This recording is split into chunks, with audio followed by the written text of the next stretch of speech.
If you have found yourself looking around the office and seeing some inefficient behaviors or maybe some unproductive behaviors, or maybe you're seeing it in yourself, this episode is for you. We are going to talk about how you can increase confidence, increase productivity, and increase efficiency by putting some structures in place. There is a way for you to reduce stress, reduce answer seeking, and reduce procrastination. And that is exactly what we're getting into today here on episode 52. Welcome.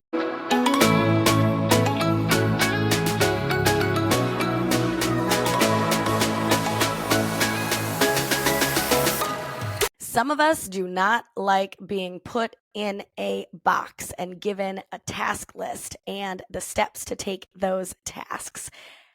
But I'm here to tell you that when you have a structure for people to follow, they are going to be more confident. They are going to ask less questions. They are going to be more efficient and more productive. And so we need to make sure that we are providing a sense of structure in our workplace, whether that be organizationally or whether that be task oriented. We need to have structure so that people are clear to take action, so they are confident to take action. Welcome back to What If It Works. This is episode 52, and I am your host, Ann Vogt. And the word structure has come up 3 times in the last week. And so I just knew this had to be my podcast episode today. When I was speaking with the First Lady, if you did not check out that interview, it is episode 51. She mentioned that the way she helped students in her classroom, which was a very difficult subject area, she made sure there was structure so that they could feel confident accomplishing the tasks. And right when I heard that, I thought, wow, isn't that so important for all workplaces? To have structure in place so that your teammates and your employees are confident in completing the task. And why is confidence so important?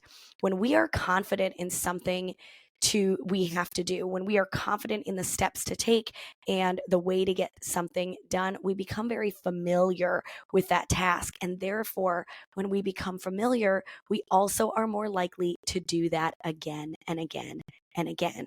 And so when we have structure, we can actually create valued employees who are confident in the tasks they need to do. And when you are confident, guess what? You are less stressed. Creating structure actually reduces stress because people are not questioning what to do. And let's talk about those people questioning. If I am doing a task at work and I'm not quite sure what to do about it, there are a couple things that I will probably do before I go solve this problem. Number one, I'll probably think through, have I done this before? What did I do last time? Have I run into this issue? Then I might go search for the answer on my computer. I might go take 10, 15 minutes looking for what to do. Then I might go ask a teammate. So I might get up away from my desk, go find somebody else, say, man, I ran into this problem today. I'm not really sure how to fix it. Here's what I ran into. Do you know what to do? I need to go wait for so-and-so to come back to their office so that I can ask them this question. Look at how efficient that is when we have a lack of structure with some of the tasks that we need to take. And so get rid of your employees and your teammates asking the same questions over and over, because that creates inefficiency. And when people feel they are inefficient, they start questioning that value and their confidence drops. And so we want to help get rid of that. And if I am out walking around the office looking for the answer to a question, I am probably engaging other people who are supposed to be engaging in their work, and therefore productivity goes down. And so I know sometimes it feels like it's going to be a waste of time to create structure, but let me tell you how much time, energy, and value it is going to waste by not having those structures in place. And so today I want you thinking through a few questions to see where in your life maybe needs an increase in structure. Obviously, I am home with my kids in the summer, and we had to create a system of structure for our mornings because I am kind of inconsistent in my routine. I'm not like, I need to be on my computer at 8 a.m. every single day, right? And my work flow is kind of inconsistent because of the nature of me being me being a speaker and a coach. And so we needed to come up with a structure. One of my children could probably just not eat breakfast at all. And then starting around like 10:30 a.m., just wants to graze all the food until like 1 p.m. And then my other one, if that one doesn't get breakfast, it is like something hits the fan right around 10 a.m. And so we need to make sure that we had structure in place with our mornings. So we accomplished a few things. Number one, they got breakfast. Number two, they got ready for the day. In past summers and during COVID, there were days my kids just sat in their pajamas all day. And so helping them get prepared and get ready for their day in the mornings, we didn't lose that from, the school structure. And then we also instituted a plan of reading in the morning. One of my children just needs some extra help with reading. And so we wanted to make sure we were doing that every single day. And we both agreed that that felt like a really good time is either during breakfast or right after breakfast. And so we created a sense of structure. 9 a.m. is the time. We get together, we eat breakfast, we do our reading, then they brush their teeth and they get ready for the day. And then they can go back to their fun kid tasks. And I can go back to the office confident that they are re-engaged and I can become re-engaged. And so I really want you thinking about where in your life are you running into some things. Let's start with what problems continue to happen. What problems continue to happen? So, for example, if we did not create that morning routine, what problems would continue to happen? I would get interrupted during calls. I would all of a sudden look at the clock and recognize that they hadn't eaten yet and then scramble and stress about how it is 9:45 and they haven't had breakfast yet. We would run into their friends coming over and being ready to play, and my kids not being ready to play because they hadn't had breakfast yet or gotten ready for their day, right? So these would be things that would consistently be inconsistent and frustrating. And so recognizing that and saying, okay, we need some structure in this area. Maybe you struggle with mealtime. Suppers for Brian and I a few years ago were our biggest moment of stress in our relationship because he had just gotten off work for the day and he works on his feet and he does a lot of manual labor. And then I had just been with the kids all day and trying to work my job and doing all the laundry and all the cleaning and all the things. And then supper just felt like that one more task, like that nail in the coffin for the day of being so busy. And so we really struggled and we kept talking about it and being frustrated about it. And finally we were like, okay, we need some structure. So that year we developed a Monday is Italian night and Tuesday is Taco Tuesday or Fajita Tuesday or anything Mexican night, right? Wednesday turned into Asian night. We love stir fry.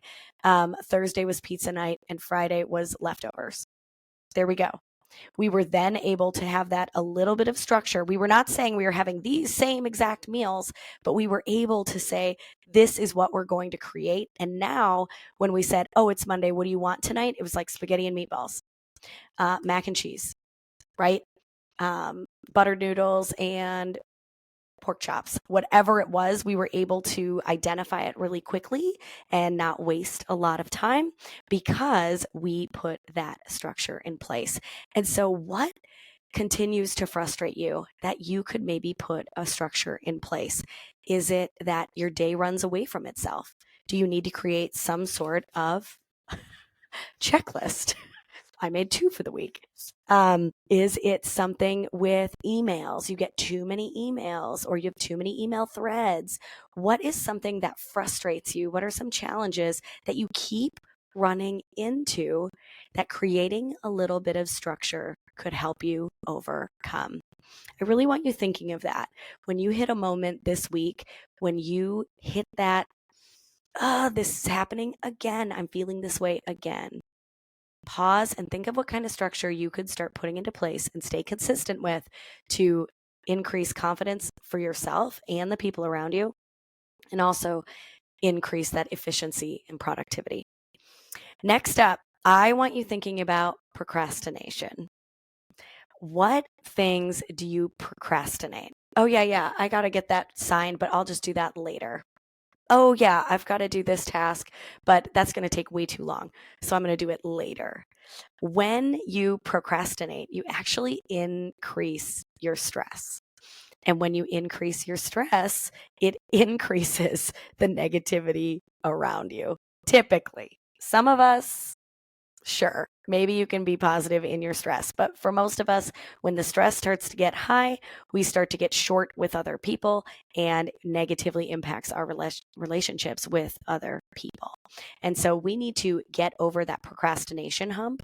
And sometimes that procrastination is there because there is a lack of structure. So, what things can you put in place to make sure that the moment you run into, oh, I'll do that later, you're like, no, do it right now. Get that done and have a system for you to do that quickly. In thinking in the workplace, procrastination can come because you need other people's approval or you need other people's signatures. Well, how about we create a structure where those signatures and that approval is already built in so that the person getting this material doesn't need to wait and procrastinate to get those types of things? Because again, that's very inefficient and it makes me very unproductive if I have to wait on other people. And so in that procrastination, we want to cut that down by creating structures for people to feel confident. And then the last one, and this is where you may hear a disgruntled employee talking about how long something takes, talking about how they can't get these things done because of all these other reasons. I want you really thinking about tasks that seem so inefficient. And how can you create structure around them to make them more efficient? I know I've talked about my laundry obsession on here before, but I'm going to keep talking about it because how many people complain that they have loads and loads of laundry on their bed, on their chair, on their couch, in their bins? Friends, there is a way for laundry to be efficient. And that is something that drives me crazy is when it is so inefficient, which once again increases your stress. And probably increases your likelihood of procrastination. And so what structures can you put in place so that laundry becomes efficient? For me, I love doing laundry because I make it a game and it is so structured. A load of laundry. First off, I gather all the laundry, right? Get it all separated the way I want it. One load goes in. I set a timer on my watch, put that load in, go up to get to work for a set amount of time. It's usually about an hour. Boom, timer goes off. Great. Finish what I'm doing, run downstairs, switch loads. Timer, 30 minutes, because the dryer gets done in 30 minutes. Get back up here. Maybe I decide I'm going to eat and make a snack. To eat, make that snack, boom, timer goes off, go fold that laundry. By the time that laundry is folded, usually the laundry from the washer moves over into the dryer, new laundry goes in. Do you see how you can make laundry efficient? Get a timer. Get a timer around you instead of having it on your laundry. Now, some of you are going to say, Anne, mine has an alarm that goes off. Yes, but here's what's going to happen. That alarm is going to go off and then you're going to ignore it. And then there it sits all day. And so get yourself a timer, put it on your phone, whatever it is, but make it structured so that laundry gets done the same day it goes in. Now, some of you I know right now are like, Anne, impossible. Invite me over. Let's get that laundry under control, and let's find a system for you to be more efficient and be less stressed. It's what I want for you. I think there's things like this at work though too. Oh, we always do that on Fridays. Oh, we reorganize everything once a month. We do inventory once a year, right? There's all these things that we wait and wait and wait to do, and then they become these huge tasks that no one wants to tackle. And so where do we need to put in some structure to create more efficiency, create more productivity, and have more confidence coming out of our team members? I just had a little light bulb, which reminded me about meetings. If you are having meetings to have meetings, and I actually love meetings. I find meetings to be energy provoking. I find them to be solution focused. I love meetings, but there are people who waste time in meetings. So maybe you need some structure around your meetings. I once was involved with a group that did not have an agenda, and they met once a month, and it was a 2-hour meeting. And sometimes it just felt so random and such a waste of my time because we would get on these tangents that had nothing to do with why we were meeting. And so as we progressed as an organization, we made sure to put an agenda in place and to stay focused on that structure and what we said we were going to do that day. The other thing is that person that feels like meetings are a waste of time, put them in charge of the clock. Because when they have a task, A, they'll feel more valued, but B, they will actually keep you focused and moving, which is exactly what you want for yourself. And that's what they want as well. And so maybe it's meetings. Maybe you need to have a little more structure around your meetings. But the goal here is to reduce stress, increase confidence, increase efficiency, and increase productivity and positivity, I guess, in order to make the workplace move smoothly and where people feel they can thrive. And as you know, that is exactly what we are all about over here at the What If It Works podcast. And what if it works? What if you create a structure in your home or at work and you start to notice more confidence in your people? You start to see things getting done sooner and faster, and they're engaged with the work because of the structure you create. It will feel so good for you. It will feel so good for them. I know I've mentioned this before, but I recently had a client say his wife asked him if he had quit his job. And when he said, "What? Why would you ask me that?" She said, "Because you have not complained about work in 2 weeks." I want you to think about that. I want you to think about how you could create structure for your team, your employees, the people in your lives at home. And it helps them not complain about things at home, and it helps them at home, or it helps them feel more productive and calm and ready to relax because of the structure you put in place. I am so grateful you are here. I am also excited to tell you that we are going to have some fun in the month of August. So make sure you are tuning in to the What If It Works podcast in August. It is my birthday month. It is also the 1-year anniversary of the What If It Works podcast. And so I've got some exciting things planned, and you will need to stay tuned to learn more about that. Continue to do the things you can do to create a life around you where you and others can thrive. Thank you so much for being here. Thank you for going out there and creating change.